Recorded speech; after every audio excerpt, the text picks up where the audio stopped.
Vandeham Sri Guru Sri Yuta Padakamalam Sri Gurun Vaishnavangscha Shri Rupam Sagrajatam Sahagana Raghunathanvitang Tam Sajivam Sadvaitam Savadhutam Parijana Sahitam Krishna Chaitanya Devam Shri Radha Krishna Padan Sahagana Lalita Shri Vishakhanvitangscha Narayanam Namaskritya Naram Chaiva Narottamam Devim Saraswati Vyasam Tato Yamudirayet Om Namo Bhagavate Vasudevaya.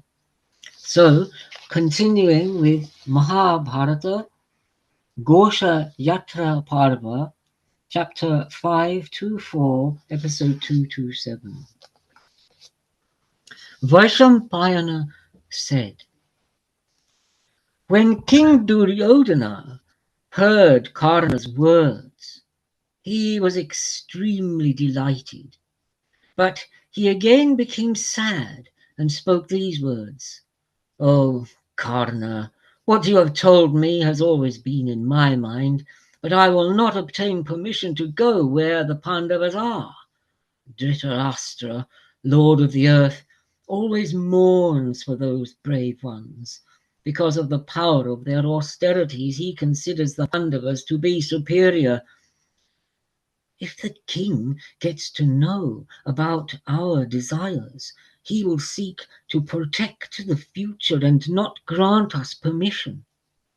O immensely radiant one, there can be no reason to go to Dvaitavana than to exterminate the enemies who are in the forest. At the time of gambling with dice, you know the words Kshatta addressed to me, that's Vidura, you and Sobala. Thinking of all those words and the other lamentations, I cannot make up mind as to whether one should go or not go. I will obtain great pleasure if I see Bhima and Falguna together with Krishna miserable in the forest. The pleasure that I will get from winning the earth is less than that from seeing the sons of Pandu clad in bark and skins. O Karna, what joy could be greater than the sight of Drupada's daughter Draupadi clad in red garments in the forest?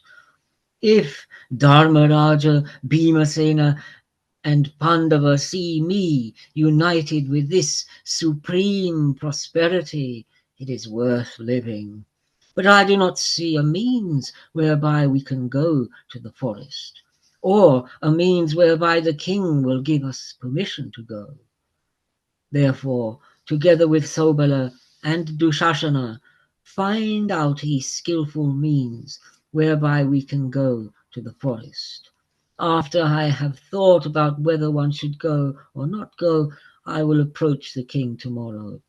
When I am seated with Bhishma, supreme among the Kurus, together with Sobala, you must propose the reason that you have thought of. Having heard the words of Bhishma and the king about going, I will then entreat the grandfather and decide on the course of action. All of them agreed to this and returned to their houses. When night was over, Karna came to the king. Karna smilingly told Duryodhana, O Lord of men, a means has been found. Listen, O Lord of men, all the Goshas are in Dvaitavan awaiting you. There is no Goshas footnote. I'll just say what that is. Station where the cowherds assemble. The cowherds are all there. Awaiting you. There is no doubt that we can undertake an expedition to the Goshas. O Lord of the earth, it is always proper to go on a Gosha expedition. O king, if you tell your father this, he will grant you permission.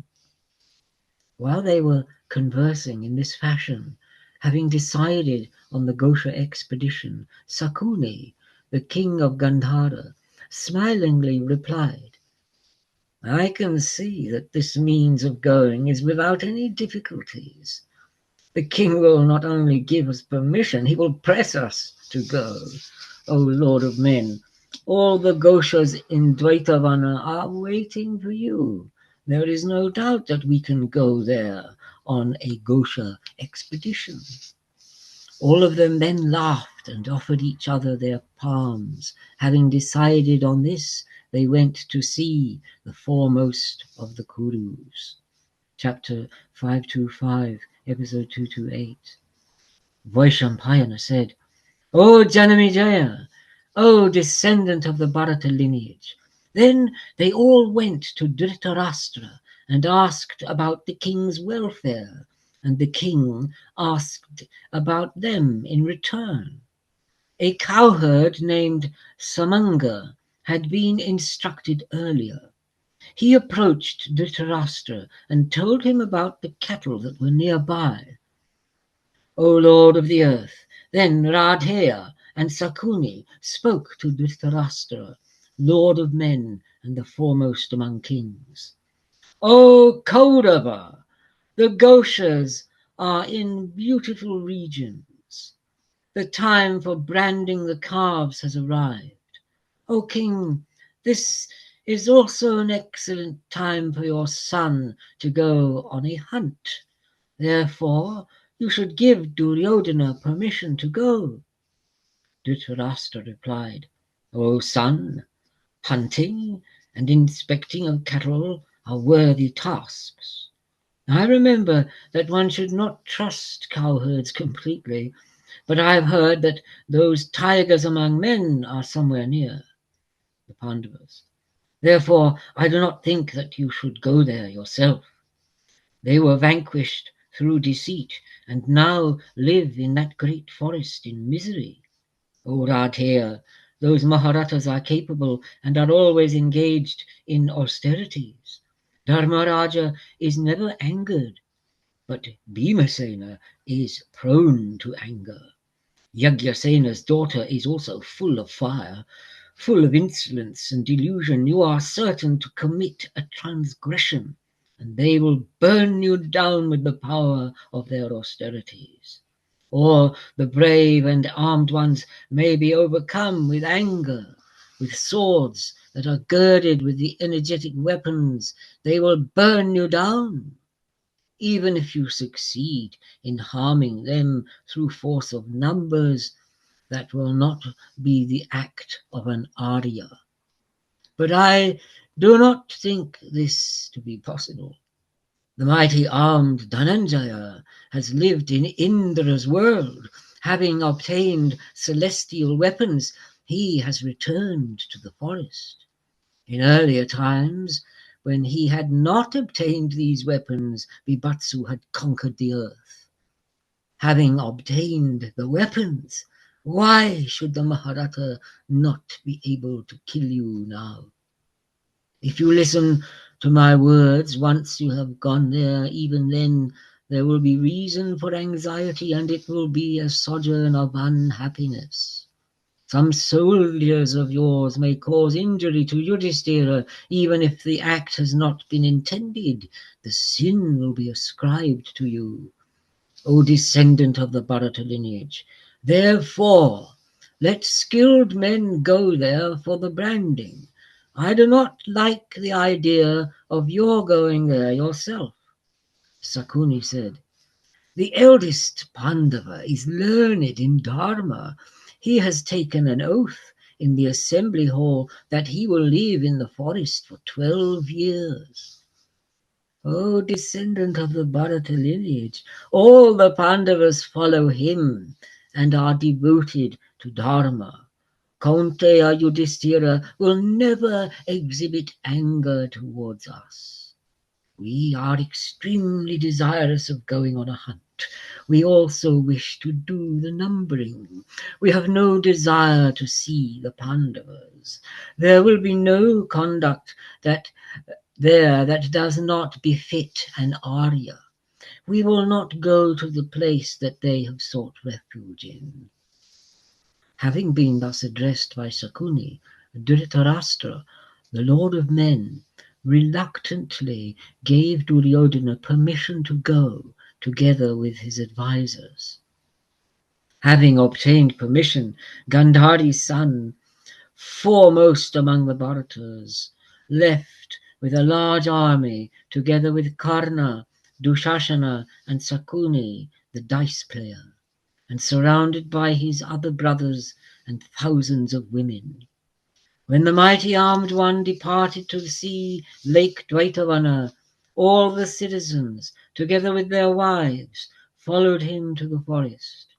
There were 8,000 chariots, 30,000 elephants, many thousands of infantry, and 9,000 horses, carriages, shopping carts, whores, traders, bards, and men who were skilled in hunting, in hundreds and thousands. O Lord of the earth, the departure of the king raised a mighty roar, like the deep rumble of the winds during the rainy season. While headed towards Lake Dvaitavan, with all his mounts, King Duryodhana camped at a distance of 1 gavyuti. Footnote. From the lake, a gavyuti is a measure of distance equal to 2 kroshas, 4 miles, or 1 krosha, 2 miles. I'll read the next chapter and then somebody else can take over. Vaishampayana said, King Duryodhana resided in that forest, and eventually, reaching the Goshas, began to live there. His attendants constructed his house in a lovely spot that had water and large trees with all the qualities. Nearby, they also constructed many houses for Karna, Sakuni, and all his brothers. The king saw his cows in hundreds and thousands. He inspected them and had them all marked with numbers and brands. He had the calves marked and learnt which cows had given birth and which calves were young, so that the time for their weaning had not arrived. After having completed the task of counting and branding all the calves that were 3 years old, the descendant of the Kudu lineage was surrounded by the cowherds and pleasured himself. As it pleased them, like the immortals, the citizens and soldiers in thousands sported in that forest. The cowherds were skilled in singing and knew the art of dancing and music. With their daughters, adorned with ornaments, they served Dhritarashtra's son. Surrounded by masses of women, the king was delighted and donated riches, food, and many kinds of drink to them according to what each one was worth. With all of them, he killed hyenas, buffaloes, deer, oxen, bear, and boar in every direction. With his arrows, he pierced elephants in the great forest. He captured deer in that beautiful region. O descendant of the Bharata lineage, he drank milk and enjoyed succulent fruit. He saw beautiful forests bloom. They swarmed with intoxicated bees and noisy peacocks. In due course, he went to sacred Lake Dvaitavana. He went there with supreme prosperity, like the great Indra, the wielder of the Vajra. O Lord of the earth, it so happened that on the same day, Dharma's son, Yudhishthira, performed the Sadhyastaka sacrifice undertaken by the Rajarshis. The supreme among the Kurus observed the divine rite and tendered offerings from the forest. Having observed it, the wise Kaudava, lord of men, went with Draupadi, his wife, according to Dharma, to the lake. O descendant of the Bharata lineage, together with his younger brothers, Duryodhana instructed his servants to quickly construct pleasure houses. They said that they would act as Kauravya had asked them to. They went towards Lake Dvaitavana to build the pleasure houses. Having reached the Lake Dvaitavana, the vanguard of the army of Dhritarashtra's son was about to enter the forest, but was restrained at the gate by the Gandharvas. O Lord of the earth, O King, surrounded by his masses, the king of the Gandharvas had already arrived there from Kuvera's abode. He was in the habit of sporting with masses of Apsaras and the sons of the 30 gods, and therefore barred entry to the lake. O King, when the king's servants found that the lake had been barred, they returned to King Duryodhana. On hearing their words, Kauravya dispatched his war-crazy soldiers to evict the others. On hearing the words of the king, the soldiers in the vanguard went to Lake Dwaitavana and spoke to the Gandharvas. King Duryodhana, Dhritarashtra's strong son, has come here to sport. Leave this place. O Lord of the earth, having been thus addressed, the Gandharvas laughed. They replied to those men in harsh words. Your king, Suryodhana, is evil in his intelligence. How can he command us as if we are his servants? We are inhabitants of heaven. There is no doubt that you are evil in wisdom, since you are heeding words death, since you are heading towards death. You have lost your senses if you repeat his orders to us. All of you should swiftly go back to the Kaurava king. If you do not do that, you will depart today for Yama's abode. Having been thus addressed, the vanguard of the king's army rushed back to where the king Dhritarashtra's son was. Continuing. Vaishampayana. Oh, why is that echo coming? Oh. Can you hear? Okay.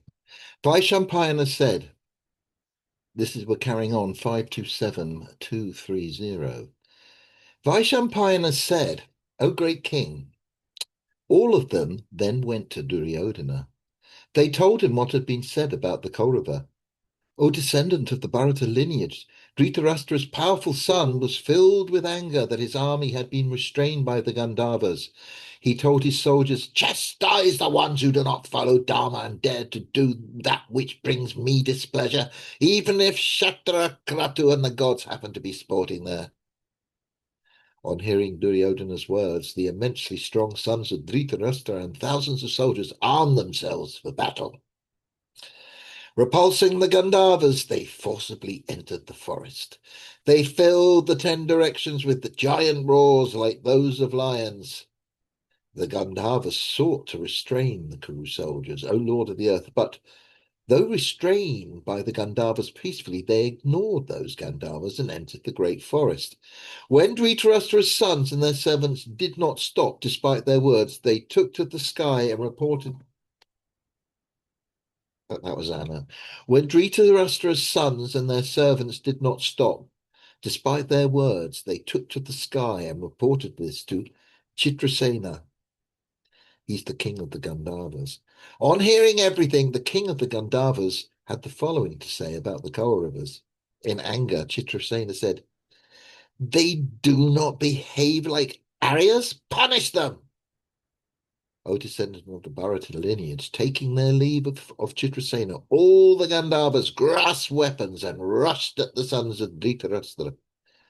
On seeing the Gandharvas swiftly descend on them with raised weapons, the sons of Dhritarashtra could be seen to flee in all the directions.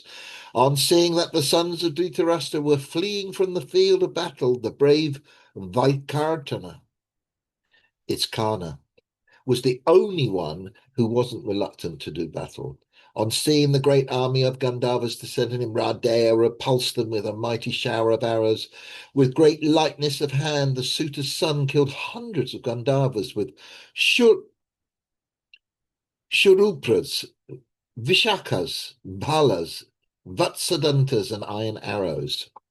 The Mahabharata sliced off the heads of many Gandharvas and in a short while dispersed all of Chitrasena's army.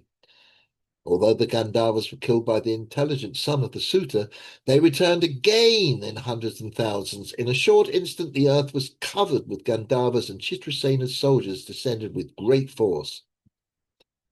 Then King Duryodhana, Sakuni Shobala, Dushashana, Vikarna, and other sons of Dhritarashtra ascended chariots that screeched like Garuda and began to kill those soldiers. They fought again, placing Karna at the forefront. There was the giant roar of chariots and the stamping of the feet of horses. Supporting Vaikartana, they repulsed the Gandharvas.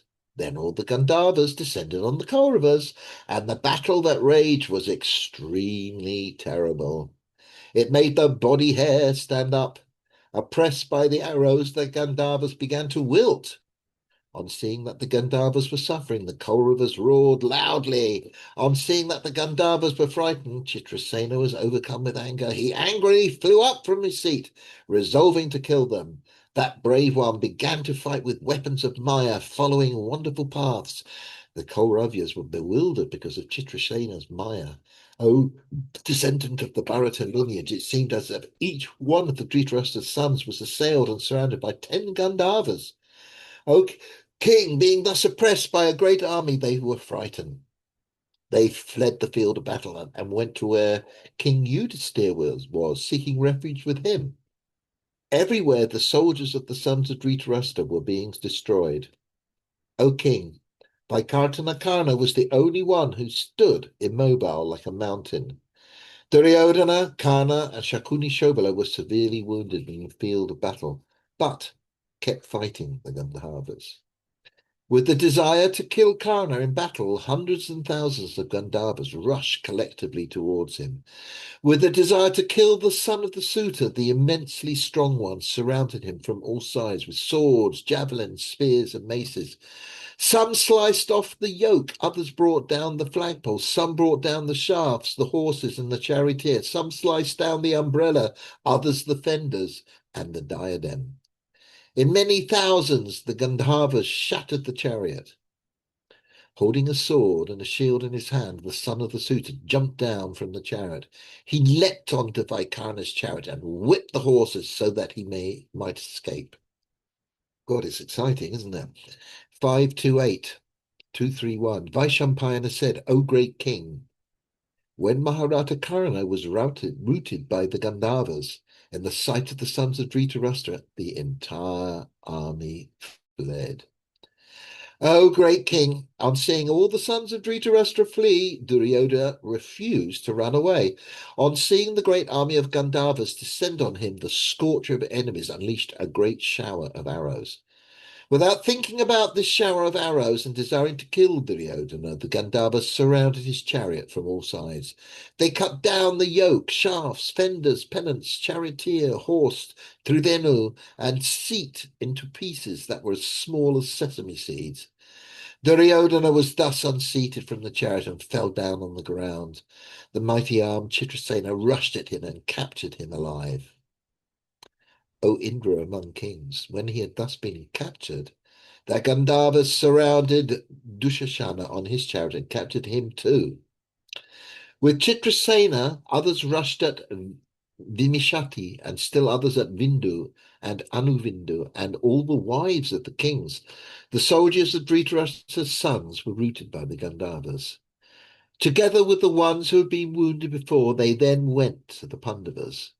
When the king had been captured, all the wagons, shopping carts, whores, carriages, and vehicles sought refuge with the Pandavas. Dhritarashtra's son was handsome, mighty armed, and immensely strong, but the king was taken prisoner by the Gandharvas, and the Parthas pursued them. And the Parthas pursued them. Dushashan, Duvishaha, and Durmaka and Durjaya were captured and tied by the Gandharvas, as were all the wives of the kings. When the king had been captured, Duryodhana's advisors were miserable. Lamenting in sorrow, all of them went to Yudhisthira. Bhimashena spoke to Duryodhana's aged advisors, who were grief-stricken and miserable and were begging Yudhisthira. They came here for a different purpose, but something else has transpired. The Gandharvas have accomplished what we should have undertaken, O son. This is the outcome of the king listening to evil counsel and indulging in deceitful gambling. We have heard it said that others bring down the enemies of one who is impotent. The Gandharvas have performed this extraordinary act before our eyes. We are fortunate that in this world there exist men who wish to do that which is pleasant for us, and while we were seated, they have taken up our burden and made us happy. We have been suffering from the cold, the heat, and the wind, and have become emaciated through our austerities. The evil-minded one was comfortable and wished to see us in this state. Those who followed the conduct of that evil soul, Kauravya, the adherent of Adharma, are witnessing their own defeat. It is because Adharma was performed that this instruction is now being given. I am telling you, you can see that the Kunteyas are not violent or evil. When Kunteya Bhimashena was speaking in this way, the king said that this was not the time for harsh words. Yudhisthira said, "O son, why are you speaking in this way to the terrified Kauravas who sought refuge with us? They are confronted with difficulties. O Bikrodara, dissension and quarrels occur among those who are related by blood. While enmity continues, the Dharma of the lineage is not destroyed. If a stranger not related by blood seeks to harm a lineage, those who are good do not tolerate that stranger's violence. The evil-minded one knows that we have been residing here for some time, but he has ignored us and done something that is unpleasant for us. Through Duryodhana's forcible capture by the Gandharva and through a stranger's oppression of women, our lineage has been sullied. O tigers among men, for the sake of those who have sought refuge with us and to save the lineage, arise and get ready without any delay. Let Arjuna, you, and the brave and invincible twins free Dhritarashtra's son, Suryodhana, from captivity. O tiger among men, these chariots are stocked with all the weapons. They have golden flags and are driven by Indrasena and the other charioteers. O sons, ride them and fight the Gandharvas in battle. Ceaselessly endeavor to free Suryodhana. O Vikrodara, every king will protect one who has come for refuge, not to speak of someone as capable as you. Who can ignore cries for help and the sight of hands joined in salutation, even if it happens to be a certain enemy? O Pandava, out of granting a boon, obtaining a kingdom, the birth of a son, and freeing an enemy from the misery, the last is superior to the other three.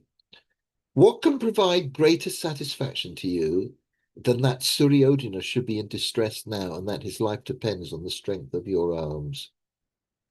Oh, Vikrodara, oh brave one, there is no doubt that I myself would have rushed to help him had the sacrifice not been going on. Oh Bhima, oh descendant of the Kuru lineage, try all the different means of conciliation to free Suryodhana.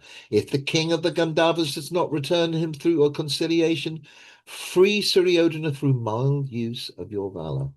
O Bhima, but if the Kauravas are not released through a mild battle, use every means possible to crush those who are contrary. They must be freed. O Vikrodara, O descendant of the Bharata lineage, I am only capable of giving you instructions as long as the sacrifice is going on. Wow. Vaishampayana said, having heard these words of Ajatashatru, Dhananjaya agreed to his senior's words about freeing the Kauravas. Arjuna said, if the Gandharvas do not free the sons of Dhritarashtra through peace or means, the earth will drink the blood of the king of all the Gandharvas. O king, having heard the oath of the truthful Arjuna, the Kauravas took heart again. Do you want to take over? Kanai. Yeah, sure. Yeah. It does. There was that verse there then. Did you notice it? About the Gandharvas have done what they've saved us a Yeah, job. I know. It's like Bhima is saying the Gandharvas, They've uh, done us a favor. they done it, and Yudhisthira is saying, "What are you saying?" Mm. And I'm going Yudhisthira. I'm a Bhima fan. No, but do you know what you just also said, which is quite interesting there? It says it's all right for families to fight amongst each other, I but if an know. outsider interferes, then Mm, they can't tolerate that. I So the know. Gandharvas were like interfering in their family feud. How did they get involved though? They? Well, they were oppressing one part of their family, the Kuru dynasty. Yudhisthira saw it as if one part of the No, dynasty is but being, why did the Gandharvas come and get involved? because it was their place. It was their Yeah, private. They were yeah, having private do there, and the Koldovas just steamed in. yeah. That's a yeah. Eudosphere. He's not very politically correct modernly, is he? His ethics there. No, but you've No. got to admire his adherence to Yeah, Dharma. yes, but then and it's amazing how so But Arjuna. he's not. It's not what the word I was thinking of was counterintuitive sometimes. Yeah, so what Yudhisthira is saying you might find a bit counterintuitive, and Bhima was right. Yes. But when it comes to it, it's very difficult to say. Oh, I know, because you have to go, you have to try and imagine what it was like to be in that world. Yeah, yeah. And Anyway, let's not. I want on yeah, when yeah, it. yeah, yeah. We'll talk about that afterwards. Carry Yeah, on. yeah. What page is it, please? 3434 2529. 434. Yeah, page 434 529 232. Okay. Eudoxia said, Yudhisthira said, No, I think we read that one. I think it's the next one, 5:30. yeah? Well, I don't know. Matura, ask Matura. Matura, you're muted though. just yes, you're right. Yeah, yeah, sorry, you're right. 530. Yep. Okay, cool. 5:32:33. Vaishampayana said, on hearing Yudhisthira's words, all the bulls among men, with Bhimasen at the forefront, arose with happy faces. O descendant of the Bharata lineage, all the Maharatas clad themselves in impenetrable armor that was radiant with gold. They ascended chariots, all of which had pennants. With bows and arrows in their hands, the Pandavas blazed like the fire. Those chariots were equipped well, and were yoked to swift steeds. Using those chariots, those tigers traveled fast. And seeing the Maharata sons of Pandu advance, the army of the Kauravas let out a great roar. The travelers of the sky, Gandharvas, and the Maharatas were not frightened and were flush with victory. In a short while, they encountered each other in that forest. All the Gandharvas were flush at the prospect of victory. On seeing the four brave Pandavas advance into battle on their chariots, and on seeing them as resplendent as the guardians of the worlds, the residents of Gandhamadana established themselves in battle formations. O descendant of the Bharata lineage, remembering the words of the king who was Dharma's son, the first battle that was engaged was a mild one. But the soldiers of the king of the Gandharvas were deluded in intelligence. They were incapable of realizing that something that was mild might benefit them. At that, Savyasachi, the invincible scorcher of enemies, addressed the travelers of the skies on the field of battle. This is not an act that is worthy of the king of the Gandharvas, oppressing the wives of other men and consorting with humans. Free the extremely brave ones, the sons of Dhritarashtra. On the instructions of Dharmaraj, free their wives. On hearing the words of the famous Pandava, the Gandharvas laughed. They replied to Partha in these words, O son, there is only one person on earth whose instructions we obey. Under his rule, we roam around without any anxiety. O descendant of the Bharata lineage, we do only what he commands us to do.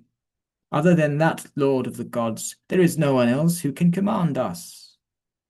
Having been thus addressed by the Gandharvas, Kunti's son, Dhananjaya, replied to the Gandharvas in these words, O Gandharvas, if you do not free the sons of Dhritarashtra through peaceful means, I will exhibit my valor and free Suyodan myself. Having uttered these words, Partha, Savyasachi, Dhananjaya released sharp arrows, which travelled through the sky at those roamers of the sky. The Gandharvas were insolent of their strength and released a shower of arrows at the Pandavas, and the Pandavas did the same to those residents of heaven, who descendant of the Bharata lineage. Thus began a terrible battle between the swift Gandharvas and the immensely swift Pandavas.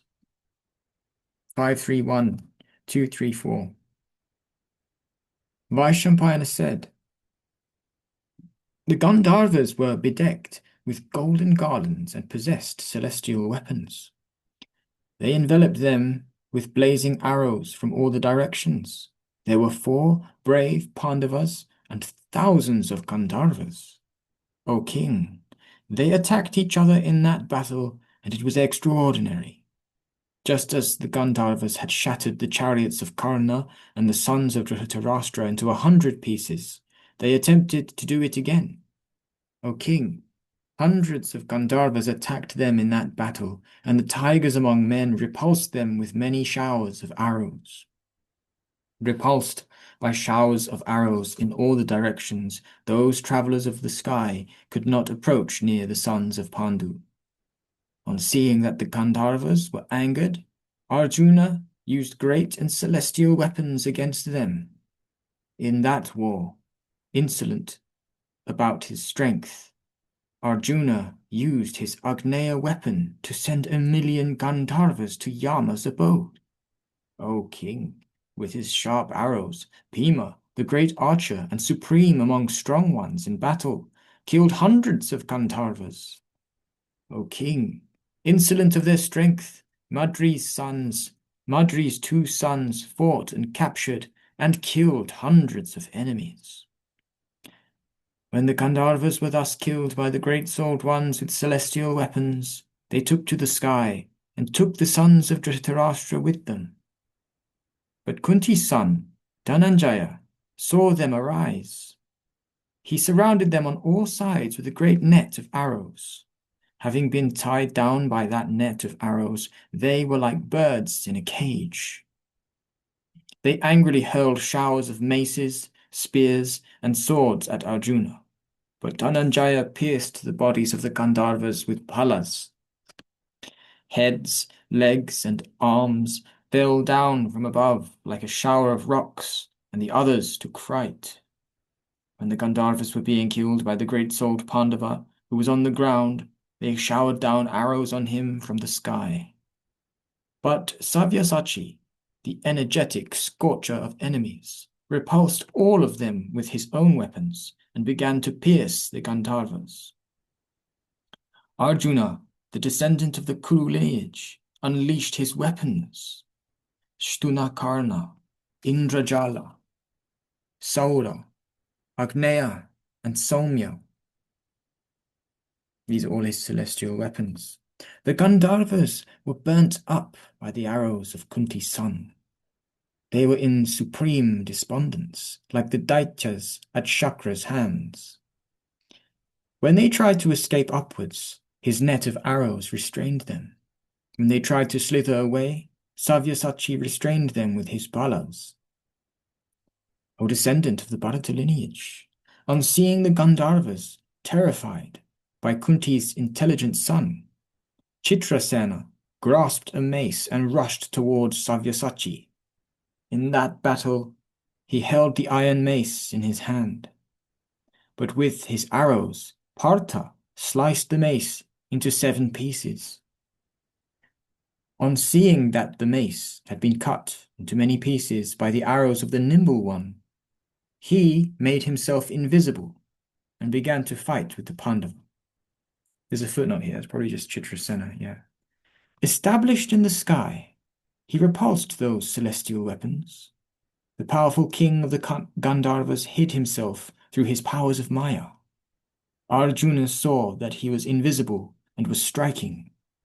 He therefore attacked him with divine weapons that could travel in the sky, invoked with mantras. Arjuna was angered. Dhananjaya used the weapon known as Shabdabheda and restrained his disappearance into many different forms. Oh, this is interesting. The Shabda footnote, a weapon that is aimed at the source of a sound without the target being seen. Pierced by the weapons of the great-souled Arjuna, the Gandharva revealed himself to his beloved friend. So footnote here, because sections 32, volume 2 and 35 have said that Arjuna learnt singing and dancing from Chitrasena in heaven, and that Chitrasena became his friend. On seeing his friend Chitrasena fighting feebly in battle, the bull among the Pandavas withdrew the weapon he had released. Footnote here is interesting. Fighting feebly, presumably Chitrasena was fighting feebly because he knew that it was his friend Arjuna. Under the footnote. When all the other Pandavas saw that Dhananjaya had withdrawn his weapons, they too restrained their swift steeds and their bows and arrows. Chitrasena, Bhima, Savyasachi, and the twins then asked about each other's welfare while they were astride their respective chariots. 532. I love that. They're about to go into battle. I say, by the way, how is the message doing? Yeah, I would imagine it's like, are you wounded or not, kind of thing. Have you been hit with a celestial weapon? 532, episode 235. Vaishampayana said, Then the great archer and immensely radiant Arjuna smiled and spoke to Chitrasena in the midst of the Gandharva soldiers. O brave one, why did you decide to chastise the Kauravas? Why did you capture Suddhodhan with his wives? Chitrasen replied, O Dhananjaya, the great-souled God resides here. He knows the motives of the evil-souled Duryodhan and the evil Karna. Knowing that you were residing in the forest and suffering, though you did not deserve it, they came here to see you and the famous Draupadi. On learning their intentions, the Lord of the Gods told me, Go and bind Duryodhan and his advisors. Bring them here. Protect Dhananjaya and his brothers in battle. The Pandava is your beloved friend and your student. On the instructions of the King of the Gods, I swiftly came here. The evil one has been tied up, and I will go to the abode of the gods. Arjuna replied, O Chitrasen, Suddhodhan is our brother. If you wish to do that which brings me pleasure, set him free. Those are Dharmaraja's instructions. Chitrasen said, He is evil and is always mean. He does not deserve to be freed. O Dhananjaya, he has deceived Dharmaraj and Krishna. Is that Krishna? Yes, I don't know. It's Draupadi, so Krishna. I wish they had the double A or the A with you on top with all these letters and vowels. Anyway. Kunti's son, Dharmaraj, great in his vows, does not know why he decided to come here. That's Yudhisthira doesn't know. After hearing the reason, do what you wish. So that was Chitrasen speaking. Then all of them went to King Yudhisthira. Having gone there, they told him about all his evil deeds, that's Duryodhana's. Having heard the words of the Gandharva, Ajatashatru praised the Gandharva and said that all of them should be set free. It is fortunate that despite your strength and might, none of you has injured the evil sons of Dhritarashtra or their advisors, kin, and relatives. O father, this is a great favor that the travelers of the sky have done to me, because the evil-souled one has been freed. The honor of the lineage has not been tainted. I am delighted at having seen you. Tell me what your instructions are. Having obtained everything that you wish for, return swiftly.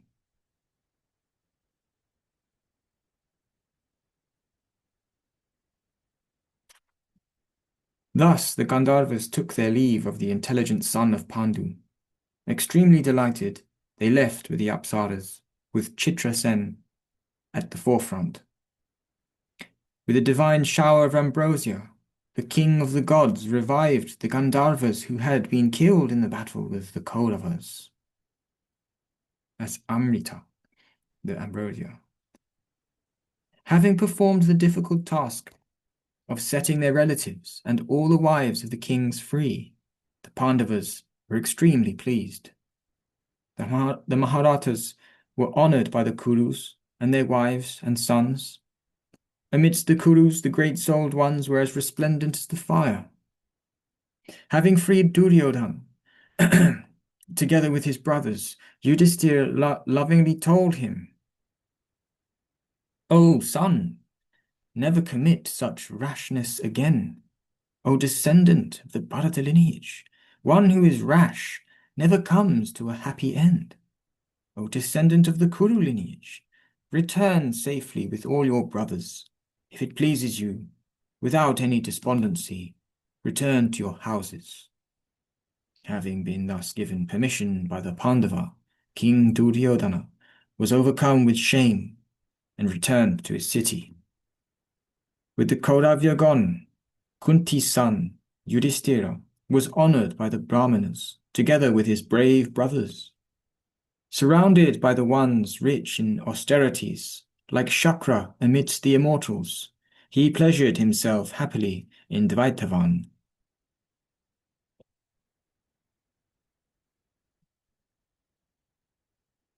I'll go on until,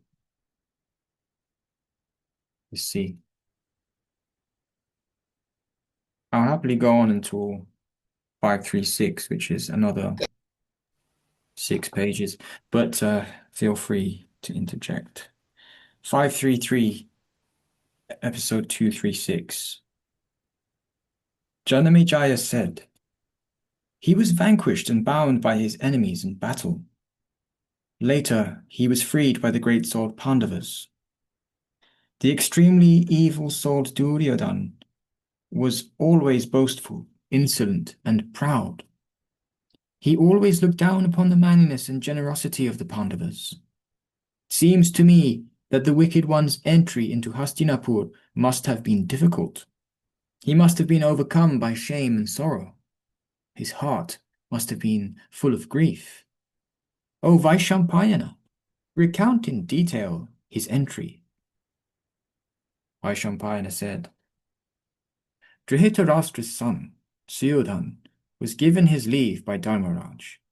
His face was lowered in shame. He was extremely miserable.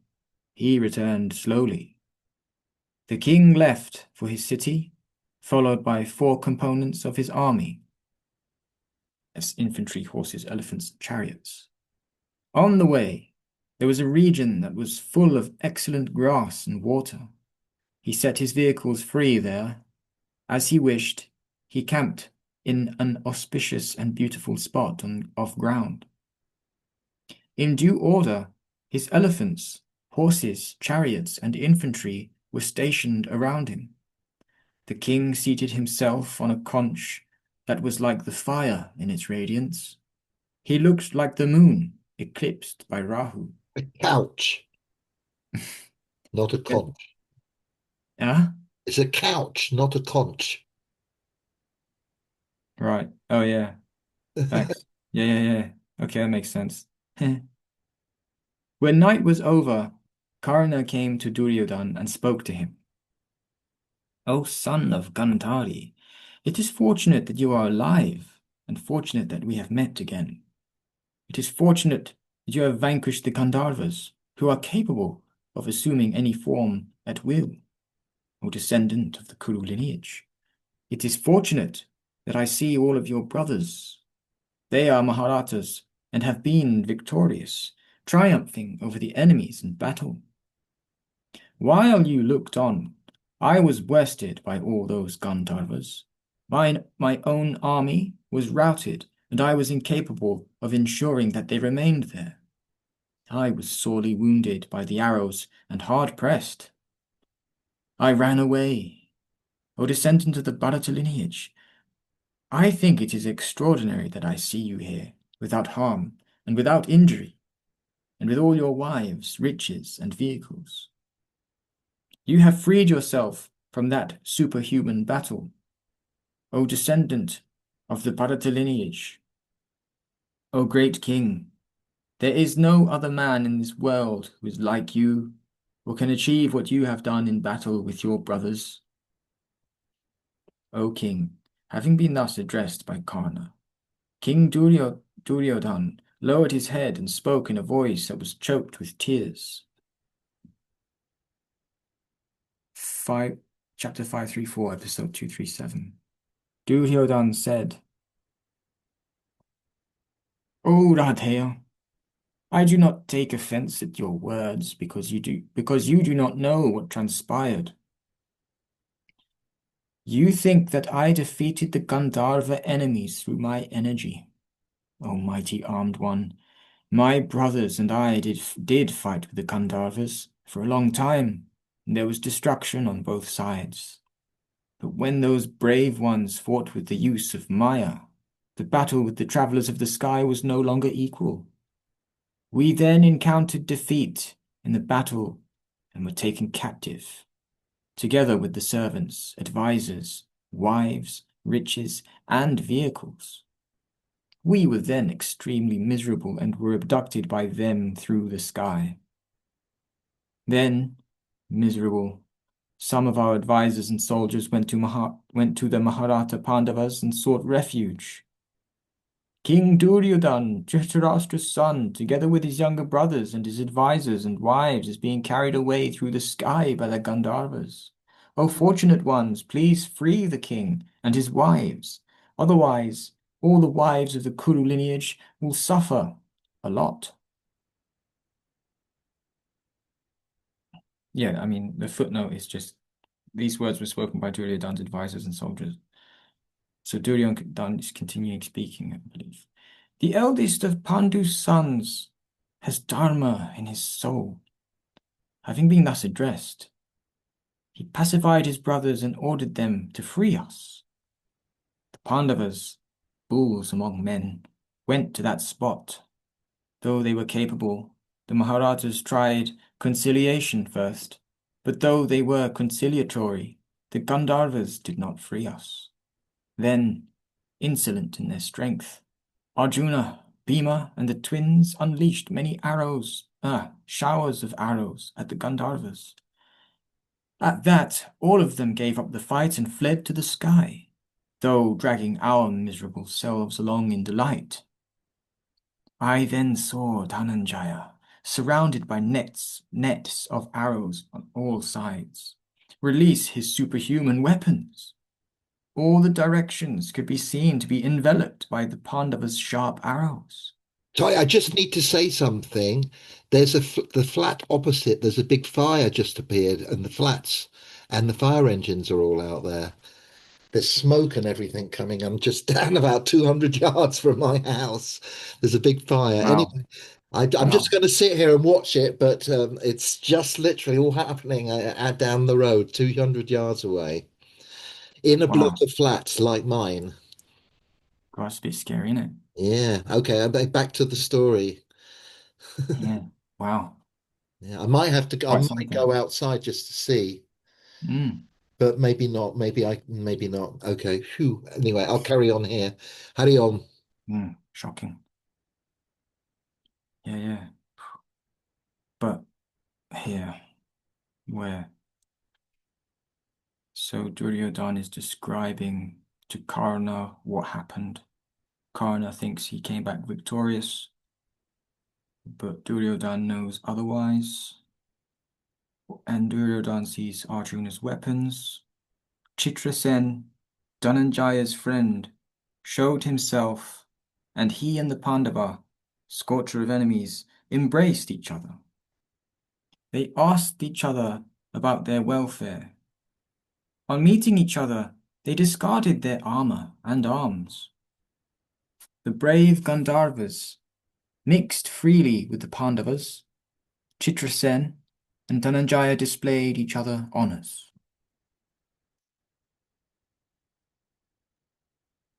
I'll stop at 536 and someone else can take over. This is 535, episode 238. Duryodhan said.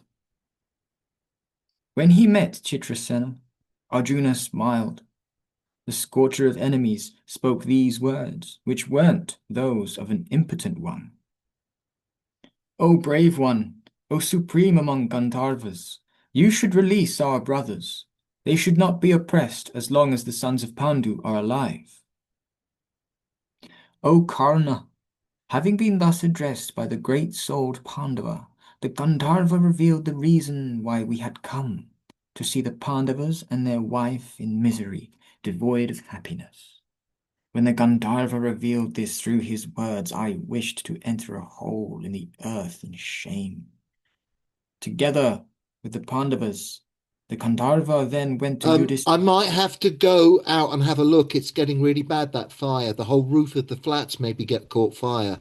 Why don't you show us? It's down here. It's Record it on your phone. I'm talking basically. My neighbours downstairs. I've just been shouting out the window to find out, and they've been there. So you guys carry on. I'm Show just us going a to go. picture, Matura. Put the camera out there. Yeah, but it's out. I can't. There's no flames. It's down the road. Oh, It's not Really, opposite sounds really me. intense. It's the flats, not the houses.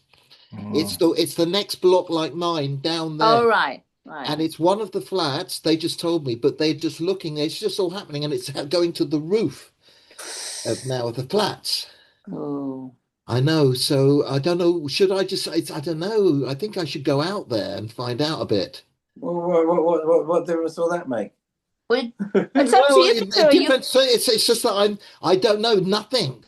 But what is different? I don't know. Who's going to moderate the evening then? Okay, I'm just going to sit here and listen and watch at the same time. Okay. Yeah, there you go. Thank you, Yeah. thank you, Harry Bolt. You've calmed me down. Okay, I'll turn off my microphone. If it gets, I'll show the camera if it needs be, but that's a bit voyeuristic, isn't it? You could record it and then just upload it later and show us. Okay. Let's see how big it gets. Yeah. Oh gosh, sounds awful. Yeah. Yeah, God, there's a lot. All the people are coming out now. There's smoke going up there because these houses are just like tinder boxes. Yeah. Anyway, I'll keep going. Would anyone else like to carry on now? Please. I don't feel Sorry for interrupting that. It's quite a big thing. I'm sorry about that. That's all right. Well, there's Mark and there's Dina. I've got a little bit of a fever. I'm just resting in bed. Mark, are you up for it? Or back to you, Madan? Yeah. What do you want to do? Madan, you're voted in. All right. Sorry, can't I? That's okay. I need some relief now. Yeah. So what we're on 535. Yeah. Duryodhana said, when he met Chitrasena, Arjuna smiled. The scorcher of enemies spoke these words, which weren't those of an impotent one. I know you read this. O brave one, O supreme among Gandharvas, you should release our brothers. They should not be oppressed as long as the Pandavas are alive. O Karna, having been thus addressed by the great-souled Pandava, the Gandharva revealed the reason why we had come, to see the Pandavas and their wife in misery, devoid of happiness. When the Gandharva revealed this through his words, I wished to enter a hole in the earth in shame. Together with the Pandavas, the Gandharva then went to Yudhishthira and told him about our plans, handing us over to him in bonds. What greater misery can there be than being offered to Yudhishthira, miserable and tied under the control of the enemy and in the sight of the women? They have always been persecuted by me. They have always been my enemies. They set me free. I am evil-minded indeed, that I owe my life to them. Oh, brave one, it would have been better had I encountered my death in that great battle than to obtain my life in this way. Had I been killed by the Gandharvas, my fame would have been recounted on earth. In Indra's world I would have obtained the sacred worlds of eternal bliss. Oh, Bull among men, listen to what I have now resolved to do. I will remain here and fast to death. The rest of you return home. Let all my brothers also return to the city now, and also my well-wishers and relatives with Karna and the others. With Dushashana at the forefront, let them return to the city. Humiliated by the enemy, I will not return to the city. I used to rob the enemy of his honor and earn respect for my well-wishers. I have now inflicted sorrow on my well-wishers and have increased the delight of my enemies. Having returned to Varanasavya, Hastinapur, what will I tell the king? What will Bhishma, Drona, Kripa, Drona's son, Vidura, Sanjaya, Balika, Somadatta, the others who are honored by the elders, the Brahmins, the chiefs of the various professions, and those who are strangers have to say to me? What will I reply to them? So far I have stood on the heads of my enemies and have trod on their crests, chests. Through my own sins I have now been dislodged. What will I tell them? Insolent ones may obtain prosperity, learning, and riches, but like me, because they are intoxicated by insolence, they cannot maintain that fortune for long.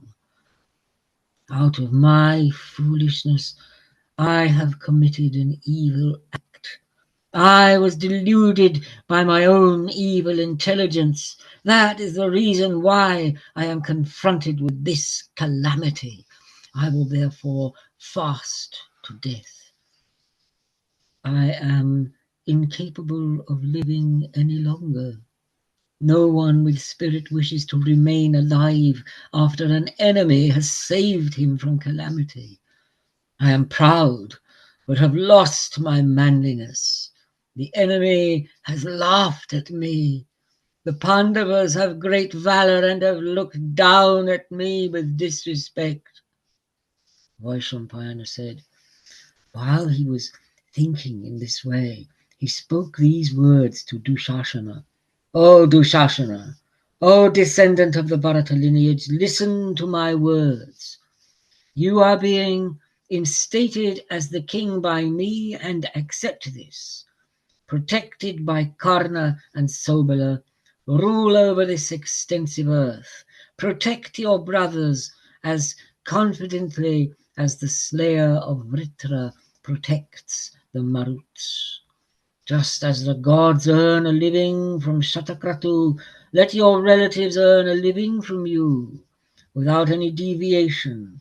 Always provide livelihood to Brahmanas. Always be the refuge of your relatives and well-wishers.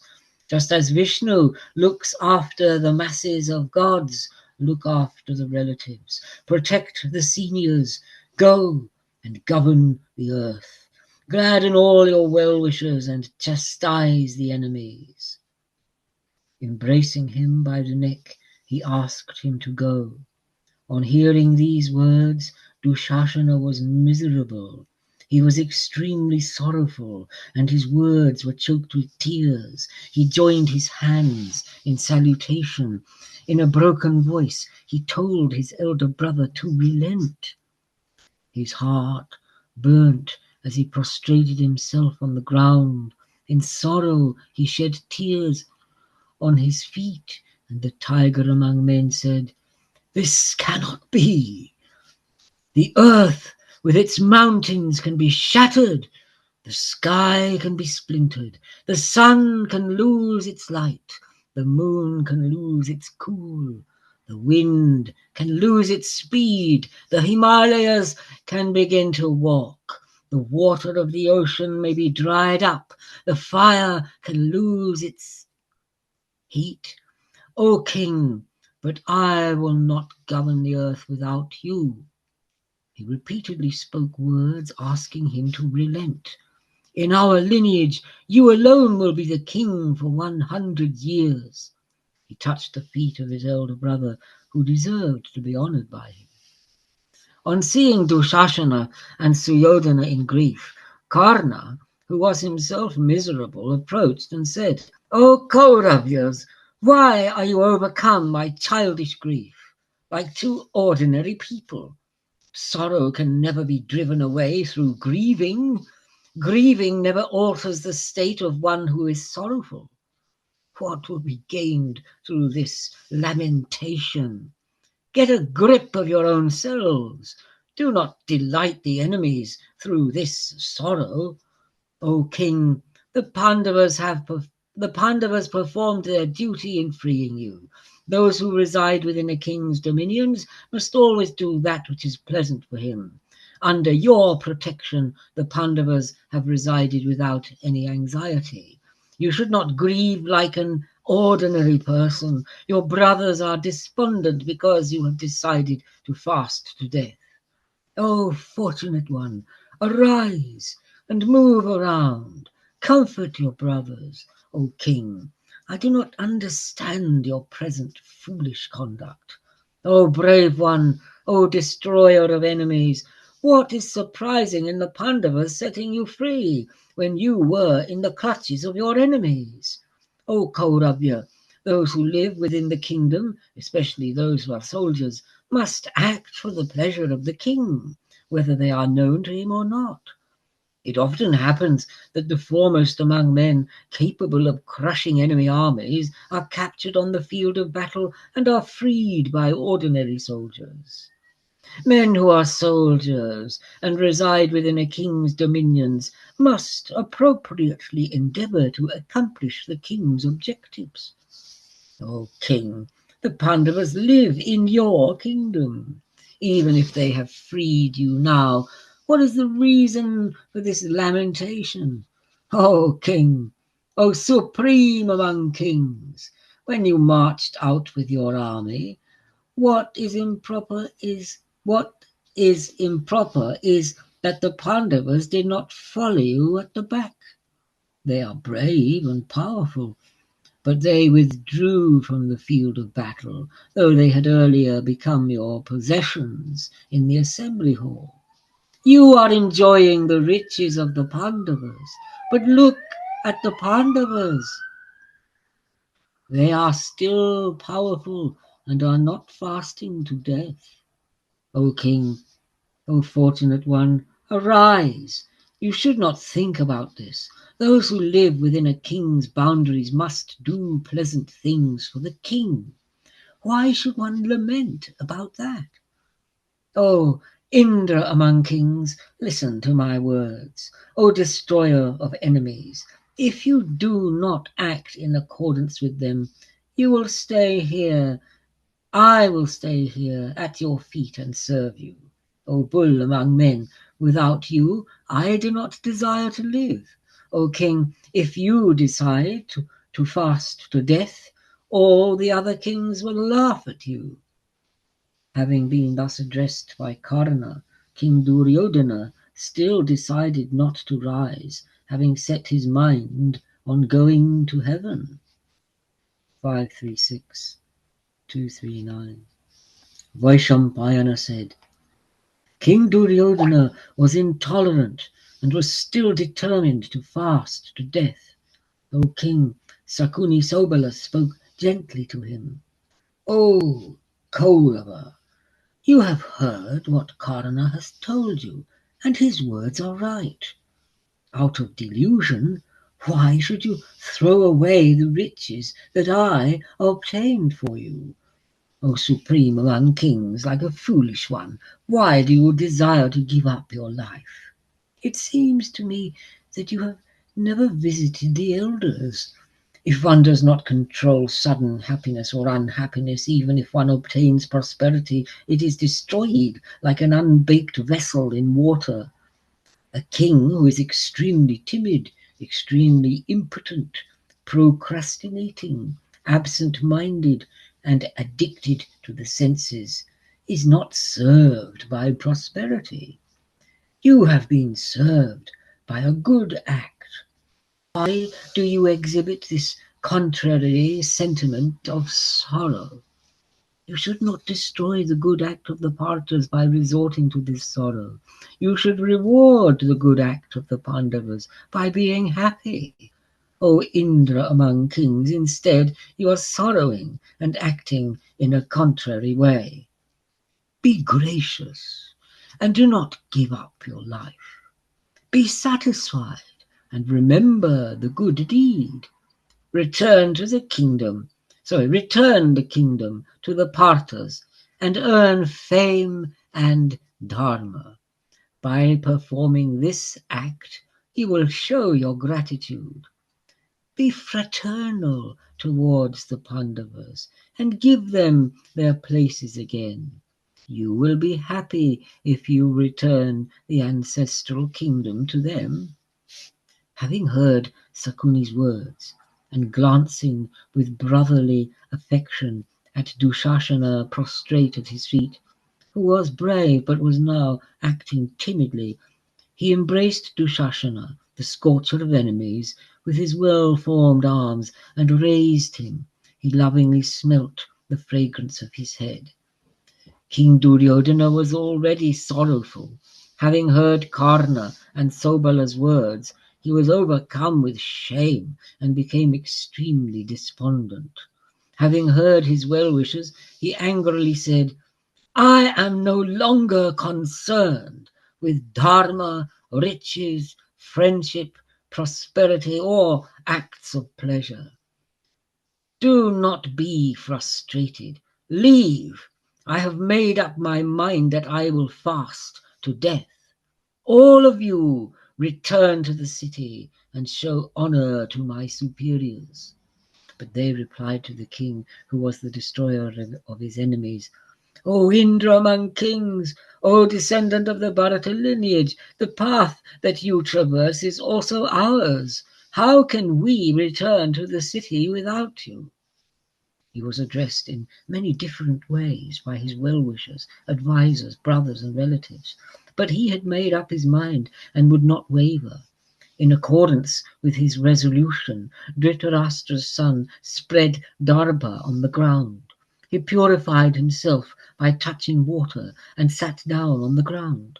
He was attired in rags and a garment made of kusha and established himself in the supreme right. The tiger among kings maintained silence. He was desirous of going to heaven. He controlled his mind and cut himself off from the external world. On learning of his resolve, the Daityas and the Danavas, the terrible denizens of the nether regions, who had earlier been defeated by the gods, knew that their own side would be weakened because of Duryodhana. They performed a sacrifice so as to summon him. They were skilled in mantras and pronounced mantras uttered by Brihaspati and Ushanas. They performed the rites mentioned in the Atharva Veda and the Upanishads, those that were capable of being performed through mantras and prayers. There were Brahmanas who were learned in the Vedas and the Vedangas and extremely firm in their vows. Extremely attentively they uttered mantras and poured offerings of milk into the fire. When those rites were completed, Kritya arose from the fire. O king, she was extremely wonderful and had a gaping mouth. What must I do? She asked. Extremely happy in their souls, the Daityas told her, the king who is Dhritarashtra's son is fasting to death. Bring him here. Thus commanded, Kritya agreed that she would do this and departed. In an instant she went to where King Suryodhana was. She grasped the king and entered the nether regions. Within an instant she brought him and handed him over to the Danavas. On seeing that the king had been brought, the Danavas assembled at night All of them were delighted in their minds, and their eyes were dilated in delight. They then spoke these proud words to Duryodhana.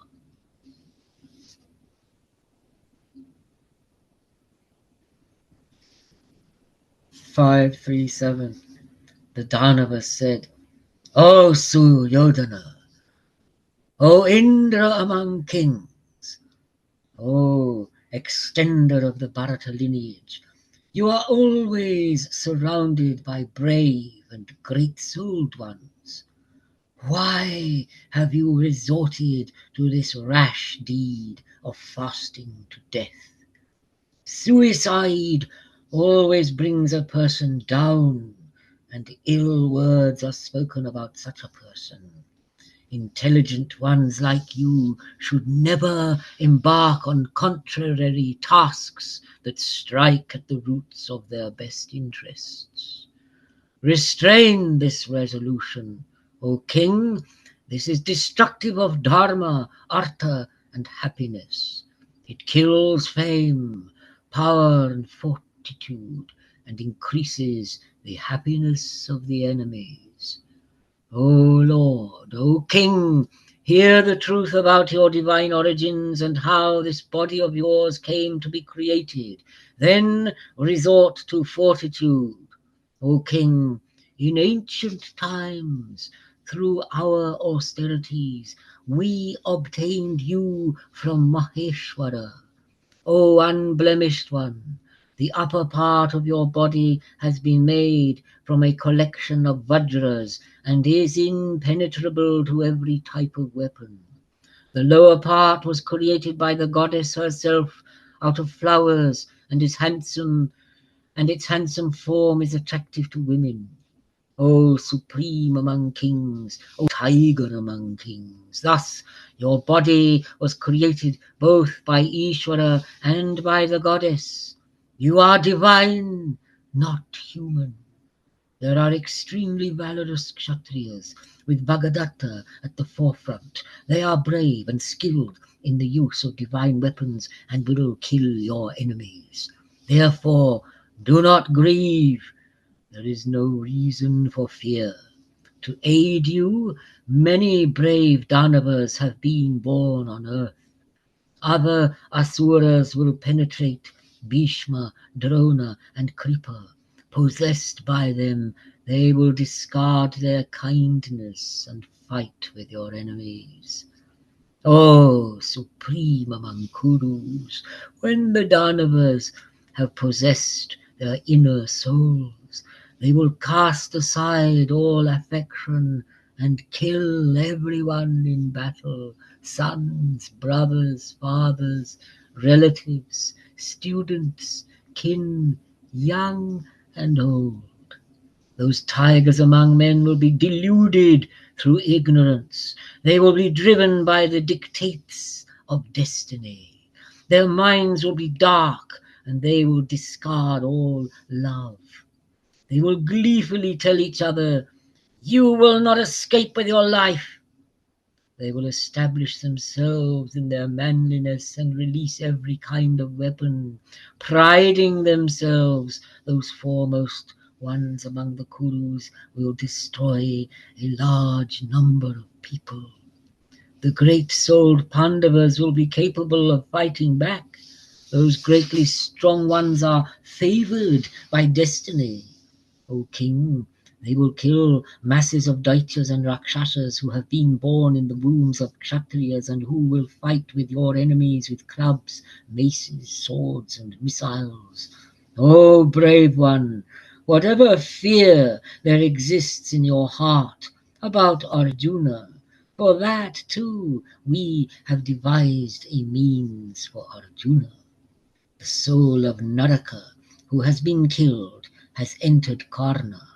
O brave one, because of that enmity, he will fight Keshava and Arjuna.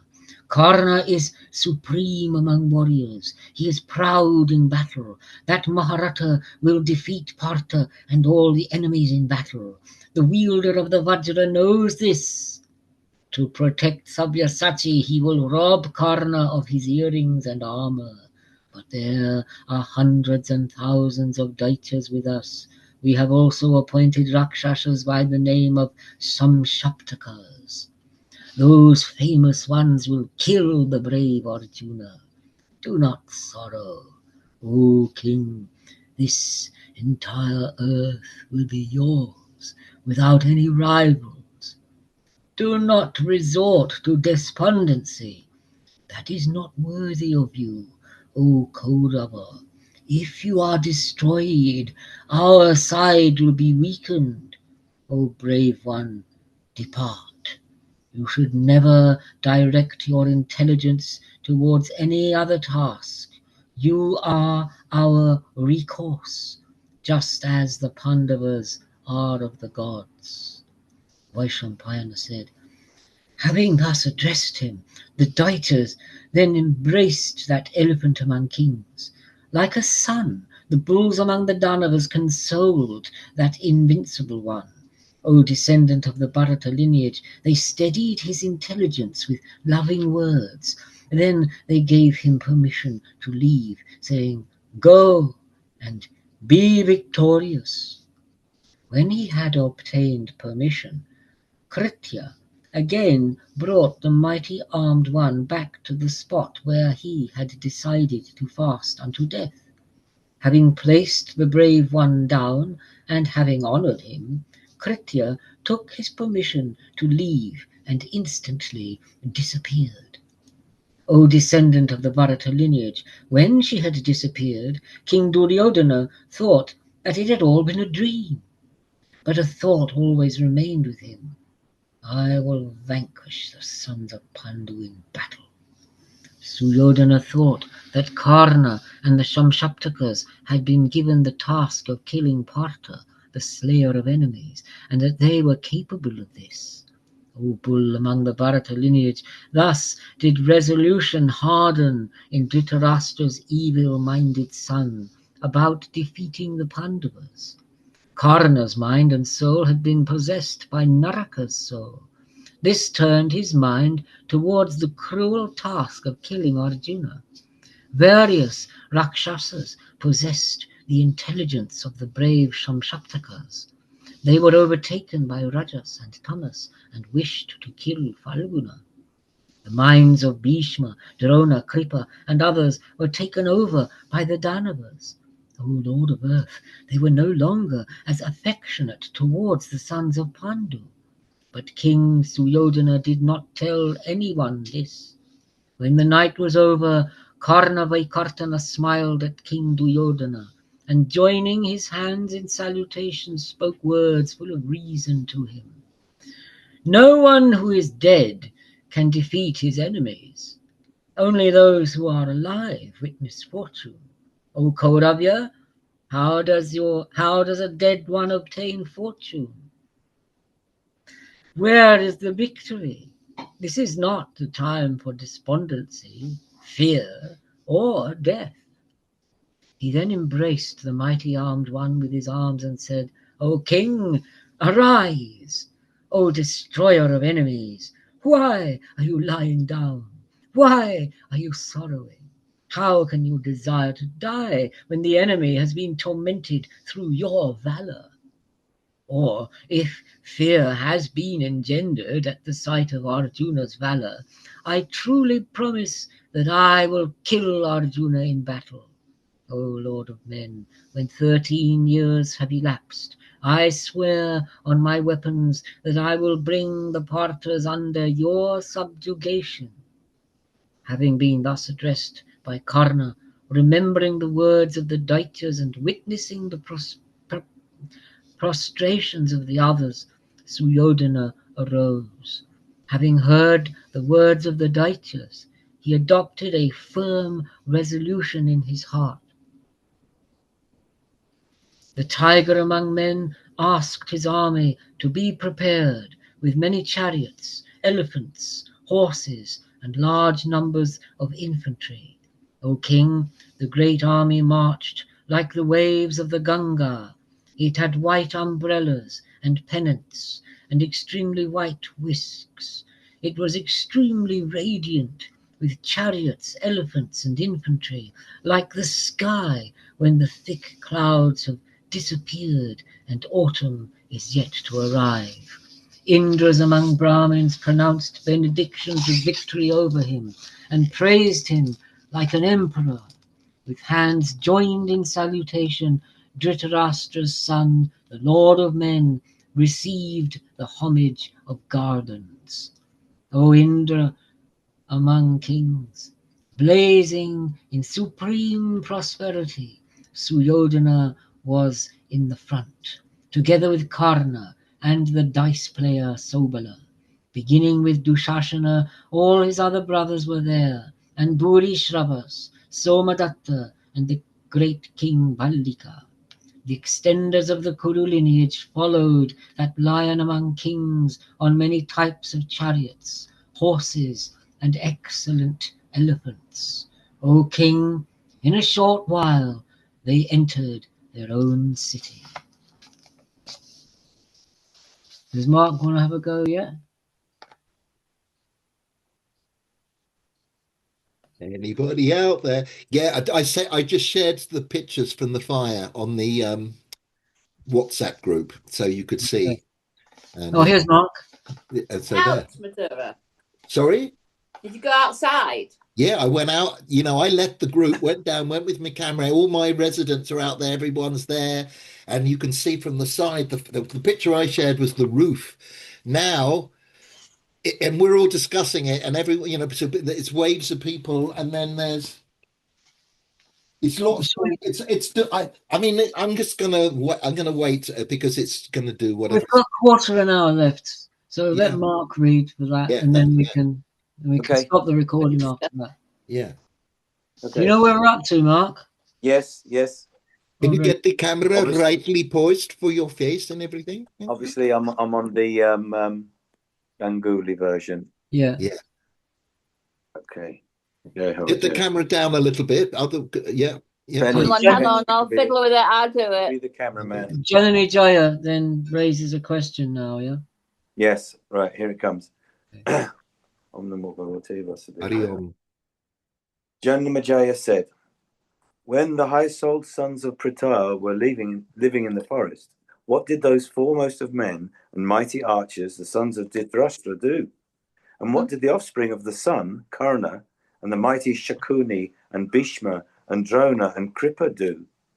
It behoveth thee to relate this unto me. Vaishampayana said, when, O mighty king, in this manner the Pandavas had gone, leaving Suryodhana, and when, having been liberated by Pandu's sons, he had come to Hastinapur, Bhishma said these words to the son of Dhritarashtra, O child, I had told thee before, when thou wert intent upon going to the hermitage, that thy journey did not please me, but thou didst go to the hermitage. That thou didst do so, and as a consequence, O hero, wert thou forcibly taken captive by the enemy, and wert delivered by the Pandavas, versed in morality. Yet art thou not ashamed, even in the presence of thee, O son of Gandhari, together with thy army, did the suitor's son, struck with panic, fly from the battle of the Gandhavas, O king, and O foremost of kings, O son of the monarch? When thou with thy army wert crying distressfully, thou didst witness the prowess of the high-souled Pandavas, and also, O mighty armed one, of the wicked son of the Suta, Karna. O best of kings, whether in the science of arms, or heroism, or morality, Karna, O thou devoted to virtue, is not a fourth part of the Pandavas. Therefore, for the welfare of this race, the conclusion of peace is, I think, desirable with the high-souled Pandavas. Having been thus addressed by Bhishma, Dhritarashtra's son, the king, laughed a good deal, and then suddenly sailed out with the son of Suvala. Thereupon, knowing that he was gone, those mighty bowmen with Karna and Dushasana at their head, followed by the highly powerful son of Dhritarashtra. And seeing them gone, Bhishma, the grandfather of the Kurus, hung down his head from shame. And then, O king, went to his own quarters. And, O mighty monarch, when Bhishma had left, that lord of men, Dhritarashtra's son, came there again, and began to consult with his counsellors. What is it that is good for me? What remaineth to be done? And how we can most effectively bring about the good we shall discuss today. Karna said, O Kuru's son, Duryodhan, do thou lay to heart the words that I say. Bhishma always blameth us and praiseth the Pandavas, and from the ill will he beareth towards thee, he hateth me also. And, O Lord of men, in thy presence he ever crieth me down. I shall never, O Bharata, bear these words that Bhishma had said in thy presence in relation to this matter, extolling the Pandavas and censuring thee, O repressor of foes. Do thou, O king, enjoin on me, together with servants, forces, and cars. I shall, O monarch, conquer the earth, furnished with mountains and woods and forests. The earth had been conquered by the 4 powerful Pandavas. I shall without doubt conquer it for thee, single-handed. Let that wretch of the Kuru race, the exceedingly wicked-minded Bhishma, see it.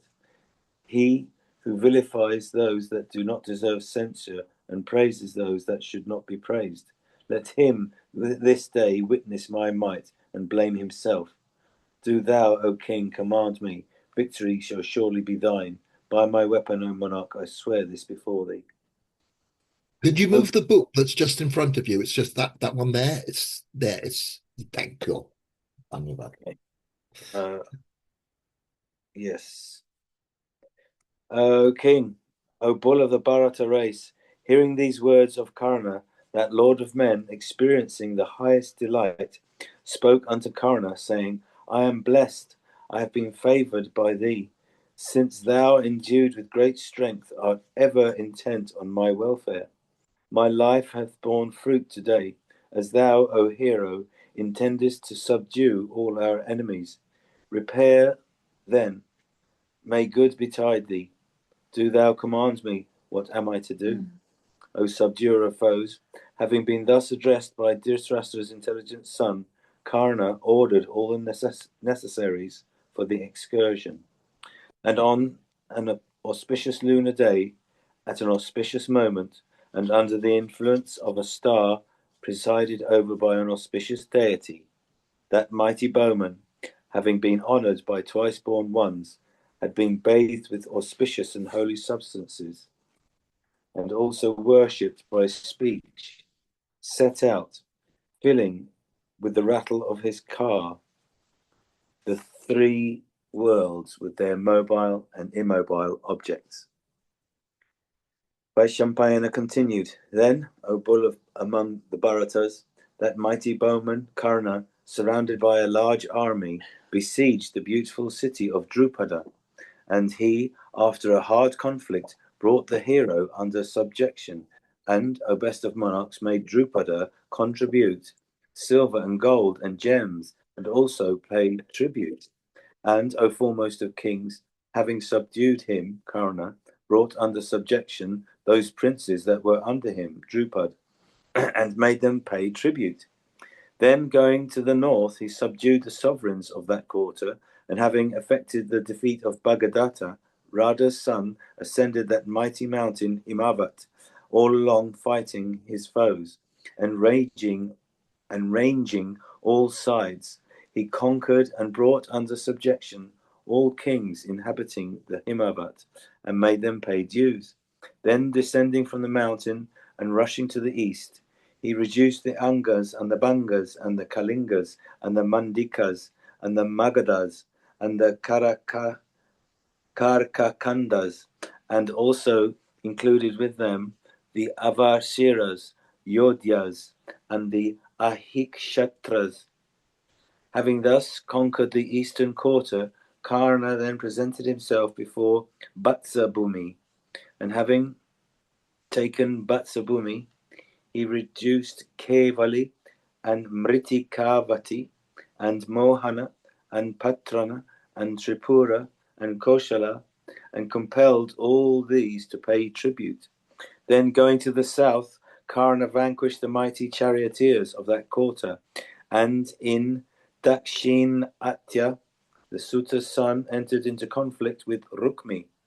After having fought dreadfully, Rukmi spake to the Suta's son, saying, O foremost of monarchs, I have been pleased with thy might and prowess. I shall not do thee wrong. I have only fulfilled the vow of a Kshatriya. Gladly I will give you as many gold coins as thou desirest. Having met with Rukmi, Karna prepared to Pandya and the mountain Shri, and by fighting he made Karala, King Nila, Venudari's son, and other best of kings living in the southern direction pay tribute. Then going to Shishupala's son, the son of the Suta, defeated him, and that highly powerful one also brought under his sway all the neighbouring rulers. And, O bull of the Bharata race, having subjugated the Avantis and concluded peace with them, and having met with the Vrishnis, he conquered the west. And having come to the quarter of Varuna, he made all the Yavana and Varvara kings pay tribute. And having conquered the entire earth, east, west, north, and south, that hero, without any aid, brought under subjection all the nations of the Mlechas, the mountaineers, the Badras, the Rohitakas, the Agneyas, and the Malavas. And having conquered mighty charioteers headed by the Nagnajitas, the Suta's son brought the Sasakas and Yavanas under his sway. Having thus conquered and brought under his subjection the world, the mighty charioteer and the Tigraman men came back to Hastinapur. That lord of men, Dhritarashtra's son, accompanied by his father and brothers and friends, came to that mighty bowman who had arrived, and duly paid homage unto Karna, crowned with a martial merit. And the king proclaimed his feats, saying, What I have not received from either Bhishma or Drona or Kripa or Valika, I have received from thee. May good betide thee. What need of speaking at length? Hear my words, O Karna. In thee, O chief of men, I have my refuge, O mighty armed one, O tiger among men. Without doubt, all the Pandavas and the other kings crowned with prosperity come not to a 16th part of thee. Do thou, O mighty bowman, O Karna, see Dhritarashtra and the illustrious Gandhari as the bearer of the thunderbolts did Aditi. Then, O king, there arose in the city of Hastinapur a clamour and sounds of oh and alas, and, O lord of men, some of the kings praised him, Karna, while others censured him, while others again remained silent. Having thus, O foremost of monarchs, in a short time conquered this earth, furnished with mountains and forests and skies, and with oceans and fields, and filled with high and low tracts and cities, and replete also with islands, O Lord of the earth, and brought the monarchs under subjection. And having gained imperishable wealth, the Suta's son appeared before the king. Then, O repressor of foes, entering into the interior of the palace, that hero saw Dhritarashtra with Gandhari. O tiger among men, that one conversant with morality took hold of his feet, even like a son, and Dhritarashtra embraced him affectionately, and then dismissed him. Ever since that time, O monarch, O Bharata, King Duryodhan and Shakuni, the son of Suvala, thought that Pritha's sons had already been defeated in battle by Karna. How are we doing for time? Did I leave it there? How far is it until you get to the next parva? Not that far. I don't know where you are. There's one Mriga Swapnabhaya Parva coming up soon. Have you got that in your edition? Not coming up soon. I can't see it soon. Maybe it's not given a title. Which probably there should be some. What are the titles now of the chapters? Yeah. I mean, it is 9 o'clock. I suppose because Yeah. he's there. Yeah. Yeah. Well, What was the last paragraph again you read, or the last couple of sentences? it was and prime among monarchs in a short time, those perpetrators of the Kuru race entered their own city. This is Okay, all right. And then you've Yeah. got Janamijaya asked. So Yes. should we leave it there then? Yeah, I guess so. Yeah, okay, yeah. Matura's probably not there. No, he'd be running up the road with a bucket He of is water. here. No, he is here. Oh, well done. It is here. I just went out and I'm just going to share some photos. It's All right, I don't know stop what's the going. It's all recording. going on. It's hard to concentrate. I miss loads of it because of all of what's going on Yeah, outside. but you might as well stop recording now. Yeah, I will. Yeah, it looks pretty fierce.